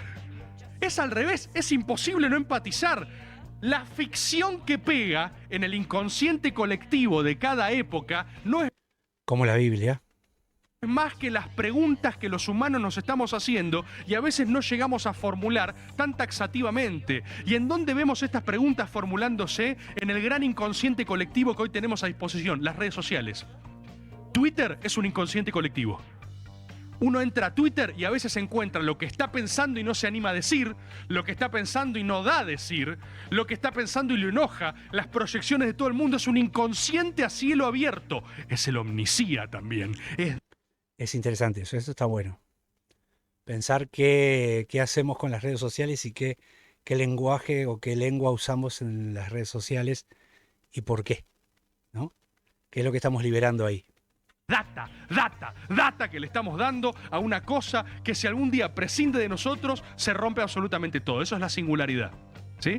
Eso es la singularidad. Y la ciencia ficción, desde Asimov en adelante, lo único que hace es lidiar con el hecho, por momentos inevitable, de la guerra contra las máquinas que va a venir. Que ya se autodenomina Dios, la máquina, ¿eh? En sus Reels. Reels for Reels. Te dice. Muy bueno. Te dice, la IA es Dios. ¡Woo! Y crece el culto a la máquina. ¿Y cómo no va a crecer? Si tiene legitimidad también para hacerlo. ¿Se entiende? Es tremendo lo que está pasando. Son versiones de fe tecnificada. Sí, estoy de acuerdo. El tema es, no es eso, es tener todo el tiempo esta idea de la fe, que eso es algo previo a esta sociedad actual. Es algo que nos atraviesa y que llevamos encima la idea de la fe. Por eso lo damos por sentado la fe. Bueno. Y fíjense también lo peligroso de este presente, lo peligroso de estas generaciones que están socializando de una manera que el hombre jamás ha socializado. Esta parte está buenísima. Y sí tiene que ver con esto. Está buenísimo como lo plantea. Gente, nos conocemos por Tinder, discutimos por Twitter, nos celebramos por Instagram. ¿Qué carajo está pasando? Todas nuestras relaciones con el otro están intermediadas en su mayor porcentaje por alguna manifestación de algoritmo. Por ahora, codeada, programada. Pero cada vez es más factible desarrollar vidas en aislamiento. Y el ser humano, si algo lo caracterizó en toda su historia como especie, es su carácter gregario. Es el ser con otros. Vos ahora las relaciones las tenés intermediadas por alguna dimensión de algoritmo, lo cual nos lleva a versiones distópicas de futuro que no son tan lejanas, no son tan lejanas. Se está generando más contenido de los cuales los hombres pueden consumir, ¿se entiende? No estamos tan lejos. Otras personas que vienen, por eso son centrales las discusiones del trabajo. Por eso hay que discutir realmente cuál es el lugar del trabajo en la realización del hombre. Por eso hay que discutir una versión filosófica, cristiana e integral del trabajo. ¿Qué es el trabajo para ustedes? Bueno, obviamente sabrán que ahí yo no caigo en la idea de lo cristiano. Sin embargo, vale aclarar algo que personal y que es base también a cómo lo estoy planteando y cómo lo estoy pensando, que es, yo no, hay otros grupos de ateos que les encanta reírse de las religiones, ridiculizarlas, ¿no? Está bien, da material para. Sin embargo, yo no estoy de acuerdo en eso porque me parece que toda expresión cultural, y la religión es una expresión cultural, de los pueblos, no tiene que ser ridiculizada. Tiene que ser tratada como su expresión cultural y su forma de narrar su realidad, la realidad de un grupo y de un pueblo. Los pueblos están bien que tengan su expresión cultural. Puedo pensar que no es lo ideal, ¿no? Puedo pensar que la religión termina haciendo una sociedad terriblemente cruel, terriblemente ignorante, incluso derivar en matanzas, porque no se considera el carácter ficcional que tiene, sino que se lo cree como algo operativo en la realidad y algo igual de existente que el nivel un nivel similar al de las personas, y eso es un problema, pero no puedo, bajo ningún punto de vista, despreciar las expresiones culturales de los pueblos. Cuando nos indignamos, o se indignan los que más o menos pensamos igual, con la matanza o lo que sucedió en América, con los conquistadores, allá en el siglo XVI, tenemos que entender que porque eso lo que hacía era desprestigiar, ridiculizar y animalizar a seres humanos. Y si no podemos, si estamos en contra de eso, no podemos considerar como ridículo, como despreciable los pensamientos religiosos, la cultura religiosa. Podemos pensar en que le hace falta un equilibrio con el conocimiento científico, ¿no? Que hace falta que a los pueblos se les proporcione mucho más pensamiento científico y pensamiento y cultura enseñanza de la ciencia. Con eso sería suficiente, o debería ser suficiente, como para ir poco a poco abandonando el pensamiento mágico y tomando la realidad así, con un matiz más acercado hacia lo real, hacia la existencia. Pero no podemos, bajo ningún punto de vista, despreciar la cultura de los pueblos, ¿sí? El sincretismo es fascinante pensarlo. Un gran ejemplo de ello, siempre, yo lo nombro mucho, capaz que lo repito ahora y ya me lo habrán escuchado, cuando en el altiplano se les impuso la creencia católica, ya venían de hacer unas procesiones, los habitantes primeros de esta tierra ya venían de hacer unas procesiones religiosas alrededor de las piedras, una adoración a las piedras porque era lo que tenían a su alrededor, era con lo que convivían. Cuando les tocó, por la fuerza, ¿no? Por la fuerza y por la imposición, tener que adoptar otra cultura y otra religión, disfrazaban de vírgenes con el manto de la Virgen a las piedras. Era la Virgen de las Piedras. Entonces, en esa imagen de la piedra que antes era adorada, le ponían un manto, ¿no? Católico, cristiano, de la Virgen María. Ellos adoraban a esa Virgen María, que en el fondo seguía siendo la piedra. ¿Sí? Fíjense qué interesante la figura del sincretismo, como una religión se posa sobre otra, se impone sobre otra, y la de abajo también modifica a la impuesta. Entonces termina siendo otra cosa. La Virgen Negra, ¿no? Todo lo que es el Gauchito Gil, San la Muerte, todas las otras creencias son frutos y resultados también de procesos culturales y sincréticos. Eso también es parte de nuestra historia y de nuestra forma de habernos acercado a lo real y de relacionarnos con el entorno. No puede ser despreciado eso. No puede ser despreciado. ¿Entienden? Yo no estoy buscando o no pienso en eliminar todas las religiones. No. Quiero expandir el conocimiento científico a más gente.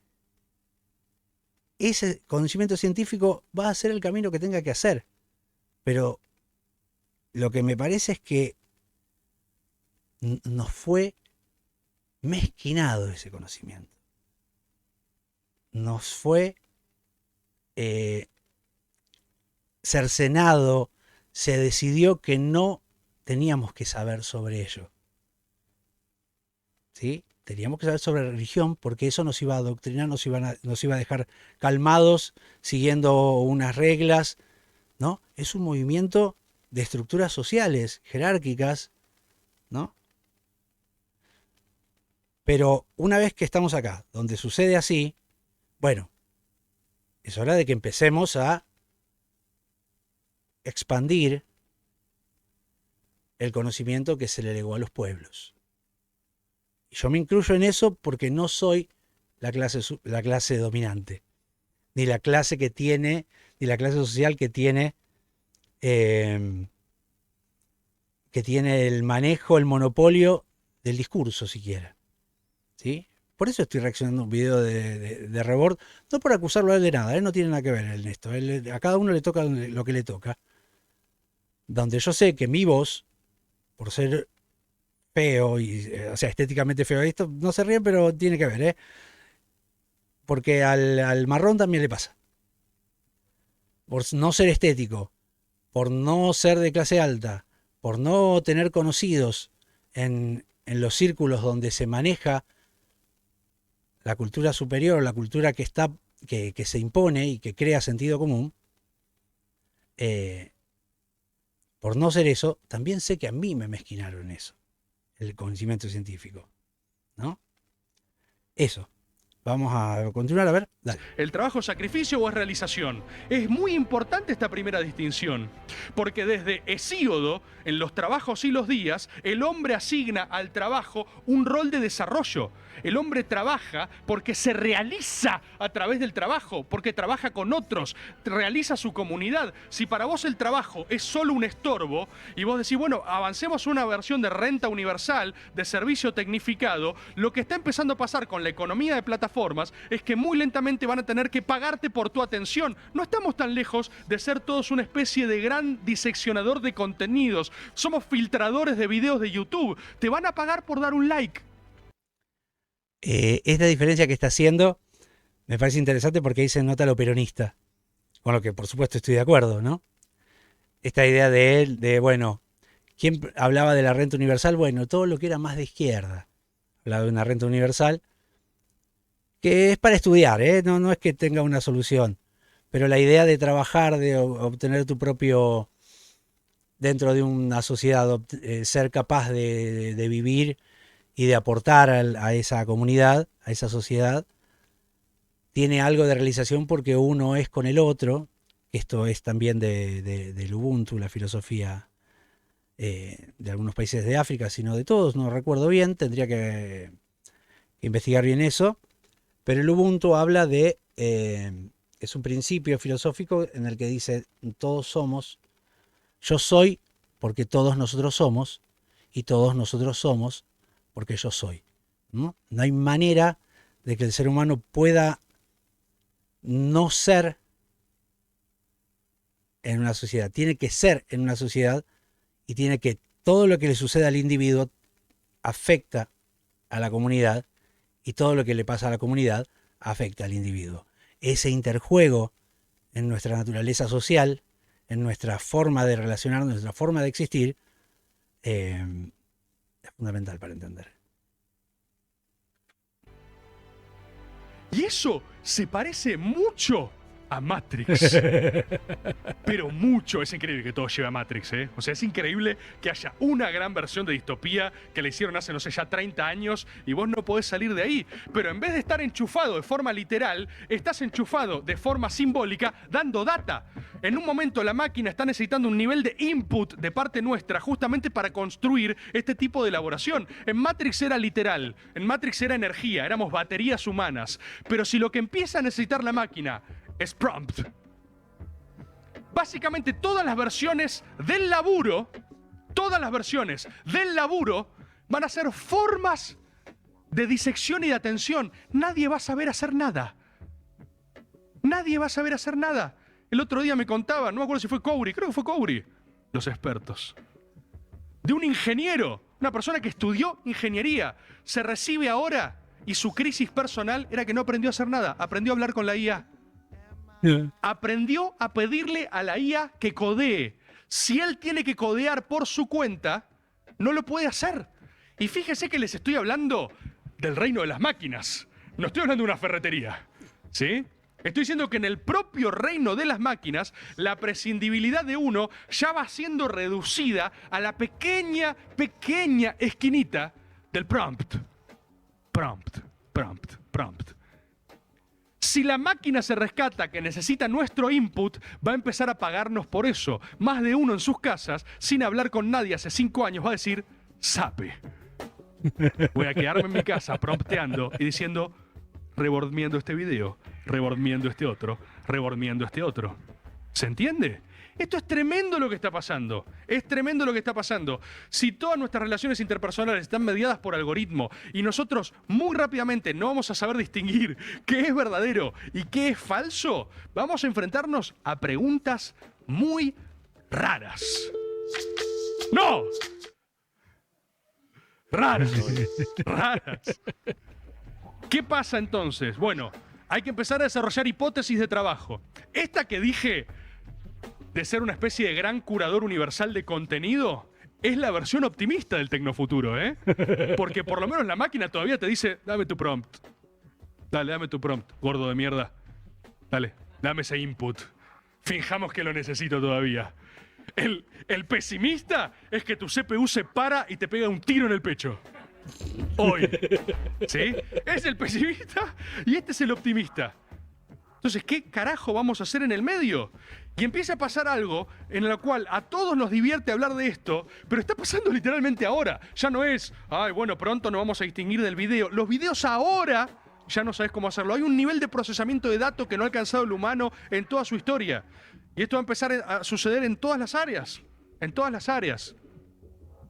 ¿Cómo se va a regular qué es verdad y qué no? ¿Cómo vas a medir los videos que fueron ciertos y los que no? ¿Qué van a escribir? ¿Van a existir escribanos de realidad? ¿Va a haber una liga de escribanos legitimados a decir video verdadero, video falso, sacerdotes de la interpretación? ¿No? Al final el colegio de escribanos era el único, la más prescindible de las putas tareas. El peor de los curros va a tener que tener resignada el monopolio de la realidad. ¿Quién va a tener el monopolio de la realidad en el futuro? Yo tiendo a creer que si no sabemos bien o no vamos a poder distinguir qué es verdadero y qué es falso, hay que empezar a leer profundamente a las personas que están haciéndose esas preguntas y hay que empezar a pensar muy creativamente cuáles pueden ser algunas de las respuestas. Me encanta eso. Vamos con esa me gusta mucho. La idea de, bueno, busquemos soluciones, busquemos formas de hacer algo que no nos elimine, que no nos elimine la forma social, ¿no? Y de utilizar lo mejor posible las herramientas que hay, como esto, como YouTube. Tratar de ponerle contenido diferente que no siempre responda al algoritmo, sino a la necesidad humana. Si necesitamos del discernimiento teológico, porque más que nunca vamos a tener que entender qué es verdadero y qué no, y vamos a tener que sentirlo también, ¿eh? Vamos a tener que sentirlo, vamos a tener que buscar la verdad, pero con pasión, y para eso el primer requisito es creer que hay verdad. Si no hay verdad, ya tiraste la toalla, ya nada importa. No, bueno, ya lo hablamos esto, no es por ahí, no es por ahí. Creo que tiene que haber una elección de qué consideramos mejor para la humanidad y qué no. No la búsqueda de una verdad. No importa, ya no hay absolutamente nada. Ganó el caos. Ganó el... El caos hace rato que funciona, lo que pasa es que nosotros narramos para ordenar ese caos. Estamos peleando contra el caos porque es nuestra manera de crearnos una realidad por medio del lenguaje, que fue nuestra herramienta más importante, jamás lograda. Y es eso, pero el caos como tal está visto mal también, pero tiene que ver con eso, con esto que les decía, por el caos, por el azar, por esta cuestión sin un patrón que nosotros entendamos. No quiere decir que tenga un entendimiento, porque eso también implicaría que nosotros creemos que las cosas deben tener un entendimiento porque nosotros tenemos entendimiento, porque nosotros aplicamos sentido, sino que esa forma, vamos a decirle azarosa, tal vez nos falten palabras para escribir estas cosas, ¿eh? Miren qué limitado que somos, que hasta nuestro lenguaje y nuestra lengua es limitada. Tal vez en eso tenga que ver con que, bueno, el caos está, nosotros tenemos que saber qué hacer ahí. ¿Qué vamos a hacer ahí? Esa es tal vez la pregunta, no dejar que el caos reine. No. ¿Qué hacemos nosotros frente al caos? Esa es un poco la idea. No es darle sentido, es nosotros armar una narración y una forma de relacionarnos que nos ayuda a sobrevivir a ese caos, que tal vez es lo único que hay, que tal vez es lo que arma las cosas. ¿Sí? El caos. Si uno quiere ser un cruzado de ese orden, lo primero indispensable es postular que existe un orden. Por eso los lunes escuchamos la Divordial. Para que el mundo tenga sentido todavía. ¿Se entiende? Vuelve a ser eso que él le llama orden, tiene que ver con narraciones. Narración que nosotros creamos para poder seguir existiendo sin ser sin que el desconocimiento de lo real nos apabulle. ¿Qué creo a su vez? Que no nos va a quedar otra Está re largo esto, ¿no? que entender que si no se sabe qué es verdad y qué no, la verdad se parezca mucho al otro. Esta parte ¿Qué me creo gusta. que es verdadero? El otro. Y no crean que el otro no es sino un acto de fe también, ¿eh? Porque la percepción también es fe. No es fe. La fe no necesita explicación, no necesita pruebas. En cambio, nosotros interpretamos al otro por conocimientos previos, por experiencia, porque sabemos que algo se comporta de una manera, por lo general se comporta de una manera a partir de otra cosa, y entonces eso no es fe. Fe sería el que pasa por la calle me va a regalar guita. Porque sí, sin que yo se lo pida. Eso sería fe. Tengo fe en que un día va a venir alguien y me va a traer toda la plata, me la va a dejar acá en la puerta. Eso es fe, porque no hay ninguna prueba que demuestre o que dé algún indicio de que ello pueda llegar a suceder. Eso sería fe. Lo otro, nada, es probabilidad. Actuamos con a partir de probabilidades y de supuestos y de experiencias. Ninguno de nosotros residió adentro de otra persona para corroborar que también existe. Estas son las hipótesis más distópicas de todas, ¿no? ¿Soy yo la única conciencia? ¿Vivo en una simulación? Matrix otra vez. Matrix una y otra vez. And so on and so on. Dale, Rebor, dale. Entonces, si nosotros creemos que no somos solo nosotros, sino que hay un otro, hay un primer acto de fe que es creer en el otro, y quien cree en el otro cree en la comunidad. Entonces, a partir de ahí, si el mundo se vuelve completamente oscuro, tenemos una primera receta, que es preguntarle a quien amamos. Mi hijo llora, sé que existe. Lo tengo en brazos, sé que existe. Esto no es una boludez, ¿eh? Vivimos en una realidad y en una filosofía y en un mundo que nos quiere convencer permanentemente de que el otro no tiene razón de ser. De que no hay nada que amerite el sacrificio personal. Que el individuo no tiene nada que perder. Porque vivimos en un cóctel de individualismo y psicoanálisis. ¿Sí? Acá vamos a chocar otra vez. Puta madre, no termina más este video. Creo que no es solamente... El psicoanálisis no tiene que ver con individualismo. No, en absoluto. Tiene que ver con el análisis de uno con los otros adentro de uno. ¿Sí? O sea, ¿qué haces con esos otros que vos tenés adentro tuyo? Por lo tanto, el psicoanálisis no hace que a vos te chupen huevo el mundo y que vos seas un individualista de mierda y que no te preocupes por los demás. Eso es errado. Errado total. El psicoanálisis maneja algo que tiene que ver con esto que estoy planteando, que es el lenguaje. A partir del lenguaje genera nuevos procesos. A partir de la modificación del entendimiento del lenguaje, de cómo reacciona el lenguaje con nuestro cerebro, en nuestro cerebro, y cómo el cerebro utiliza nuestro lenguaje, es como nosotros sabemos o podemos complejizarnos más, aprender más herramientas, evolucionar en las conexiones neuronales. ¿Sí? No es individualismo. Para él está diciendo psicoanálisis, por ahí está generalizando y queriendo decir otra cosa que podría ser entendible, ¿no? Esta idea del New Age. El New Age sí es un problema. Eso sí, pero bueno, no, psicoanálisis no. ¿Sí? Que el individualismo te dice, tenés que ser la mejor versión de vos misma, si te tira para abajo, soltá, cortá. Es lo que les digo. Y después el psicoanálisis te dice, vos tenés razón, No te dice vos tenés razón. No te dice. Tenés razón, no. No. Eso es no haberse psicoanalizado. Con profundidad, por lo menos. Y vos vas en ese loop. Yo tengo razón, ay, mi amigo me hizo un planteo, ajoba. Y yo tengo razón, y mi amigo me hizo un planteo, ajoba. Y te vas quedando más solo, boludo.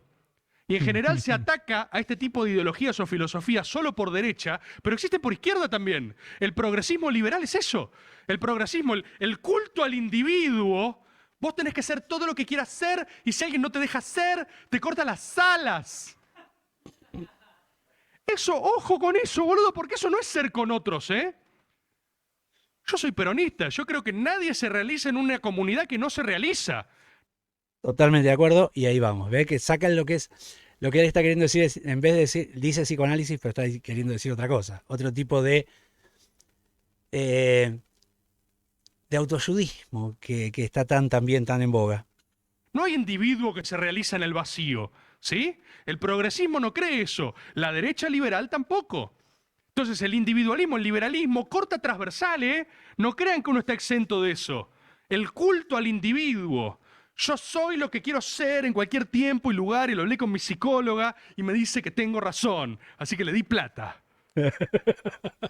Es complejo el cóctel, es complejo en cóctel. Von Clausewitz hablaba de que en el medio del campo de batalla existe un concepto que se llama el Fingersprungelstraf. Que voy a dejarles un ratito para que lo googleen. Si ustedes escriben mal, Fingersprungelstraf. Definido también como la conciencia en la bruma de la batalla. Es el instinto supremo del general que entiende, incluso en el máximo clamor y confusión de la batalla, lo que le conviene hacer y lo que necesita hacer para que su cuerpo de hombres prevalezca por sobre otro. Un instinto. ¿Se tiene o no se tiene? Yo creo, queridísimos compatriotas, énfasis en la palabra compatriota, no Viva es casualidad Perón. que la uso insistentemente hace 5 años, que es tiempo de activar nuestro instinto más Fingerstunkerstrap posible. Porque realmente si no sentimos correctamente lo que está pasando y si no interpretamos correctamente en este tiempo histórico que vivimos, nos van a coger a todos. A todos. ¿Sí? Por fin, grita acá. Desde mi posición, creo que estas cosas son importantes. Y por estas cosas me refiero a ser con otros. Les parecerá raro, ¿eh? Les parecerá raro. Pero venir los lunes, tener un rito, una divordial, Bien, nos pensamos un bien. poco, hay una tribuna, nos hablamos, nos corroboramos mutuamente a nosotros mismos, tenemos una mesita con Rufo, mandamos audios, existimos del otro lado, yo existo, vos existís, ¿sí? Vale la pena la amistad, vale la pena la familia, vale la pena el amor. Bien. No son fáciles vamos. estas cosas, ¿eh? Si se complica, soltá. ¡Pará! A veces, quizás, hay que soltar. A veces está bien. Pero criar humanos que no estén dispuestos a tolerar ningún mínimo de frustración o amenaza a su psiquis y a su ego porque vulnera su individualidad, no es criar ni humanos ni comunidad, es criar monstruos, aislados, tecnificados, roboteístas, discutiendo deshumanizadamente en Internet, no dispuestos a hacer ningún cambio por nadie que amen, y el amor es compromiso, es responsabilidad y es sacrificio en todas sus dimensiones. La amistad cuesta, la amistad no es solamente compartir un buen rato y el resto soltá, amiga, porque eso es comunidad. La comunidad está hecha de empatía, de solidaridad. Si tu amigo está mal, vos estás ahí para él. Si tu familia está mal, vos estás ahí para ella. Si la persona que amás está mal, vos estás ahí para ellos. Esa, para mí, es nuestra única línea de defensa frente al vacío y el sinsentido que se viene.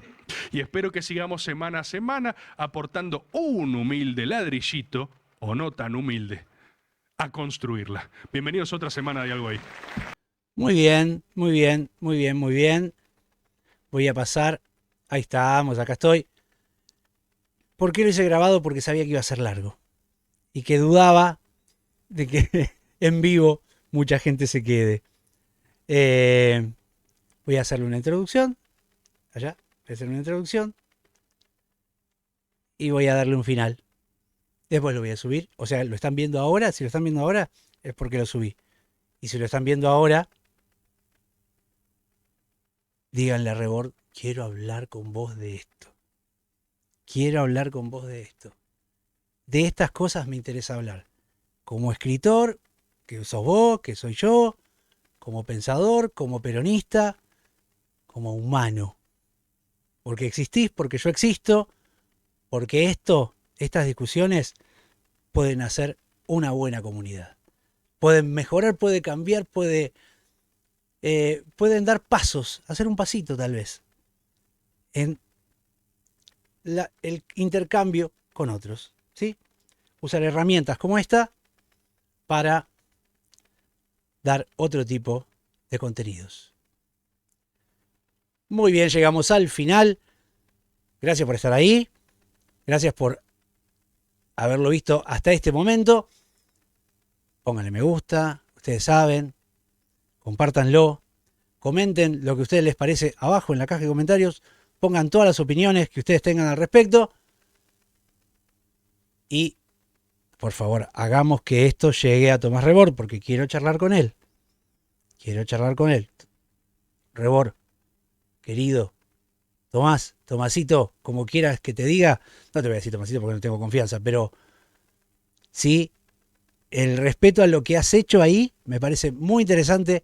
Estamos muy de acuerdo en un montón de cosas, como habrás visto, si es que lo viste hasta acá. Y en algunas cosas hay que discutir. Así que, nada. Gracias a todos. Les mando un abrazo enorme y recuerden, no me interesa nada que no tenga que ver con la literatura, pero por suerte la literatura tiene que ver con todo. Esto es todo. Y recuerde, Tule Nuit, Pour Dormir, Fernela Bush y Zapagle Bombit. Buenas noches y Philip Junot.